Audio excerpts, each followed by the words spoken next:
Growing up, I was pretty big in RTS games. What I meant to say is that I liked RTS games as a kid because I could use cheats to build massive bases and armies in games like Empire Earth, Command & Conquer, Rome Total War, Tom Clancy's End War, and my personal favorite that is no longer available to play in most cases sadly, The Lord of the Rings, The Battle for Middle-earth 2. God, I wish we could get that game back. Come on EA, make everyone on the internet happy for a day. Anyway, I was never very good at RTS games, but I love them anyway. My strategy has always been to use overwhelming force against the AI, but as I learned in the Discovery Queue episode I filmed with J-Mate, it doesn't always work. Just overwhelm them with maximum force. Yeah. A few moments later. I think I'm losing, Jay. I think I'm losing. Yeah, I think you are, but at least you'll go to Valhalla. You died in a blaze of glory.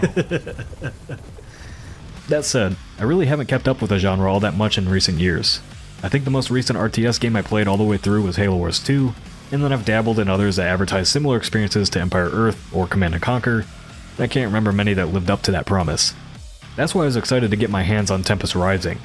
I've been keeping an eye on the game since it was announced, as developer Slipgate Ironworks has made it pretty damn clear that they wanted to bring us a modern Command & Conquer that didn't suck. Yeah, nobody wants to talk about Command & Conquer 4. From the opening moments of the game, I immediately felt like I was playing Command & Conquer 3 Tiberium Wars again. The base building, the mission briefings, the general gameplay flow. You really could just slap Tiberium Rising on the title, and I would have believed that this was a Command & Conquer game in everything but aesthetic.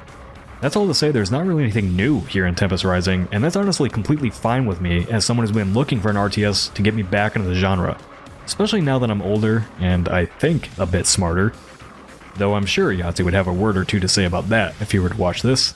Tempest Rising does a fantastic job of bringing the exact kind of streamlined RTS experience I've been looking for, and in a package that's immediately recognizable. The gameplay loop of the Command & Conquer games was never broken, and the series fell apart the moment they tried to change it with Command & Conquer 4. Build your base, build up an army, take over supply points, and go after the enemy. It's a simple formula that works, and doesn't really need updating, and Tempest Rising understands that. It gave what people already enjoyed a fresh coat of paint, modernized the gameplay, and used the nostalgia of the Command & Conquer series to make a package that's exactly what the audience was asking for. Hell, they even brought in the composer of the Command & Conquer series, Frank Klepacki, to help make a banger soundtrack for the game.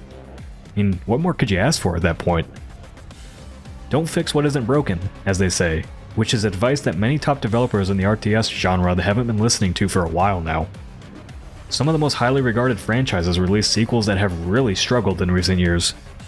Relic Entertainment missed the mark for players with both Dawn of War 3 and Company of Heroes 3. Homeworld 3 is sitting at mostly negative. Men of War 2 and Stronghold Warlords have struggled. And even Creative Assembly hasn't been immune to challenges with the behemoth that is the Total War franchise. The indie and smaller publisher spaces where the RTS genre, and by extension, city builders and strategy games in general, have really thrived in recent years. Without just listing off the names of a bunch of games, many seem to be returning to the roots of the genre and focusing on the core tenets of what works, rather than trying to reinvent the wheel or chase the competitive market. As someone who lost interest in the genre years ago, it feels like an exciting time to get back in a little bit. I think my current love of tactics and roguelike deck builders has reignited my enthusiasm for strategy games, and Tempest Rising was exactly the gateway I needed to start playing RTS games again. There's a whole list of games I'm looking forward to checking out over the next few months, including Songs of Silence, Manor Lords, Iron Harvest, and the highly anticipated Broken Arrow, a game due in June that I'm following the development of closely. For now though, Tempest Rising is scratching that RTS itch I've had for a while, and in a package that is refreshingly familiar.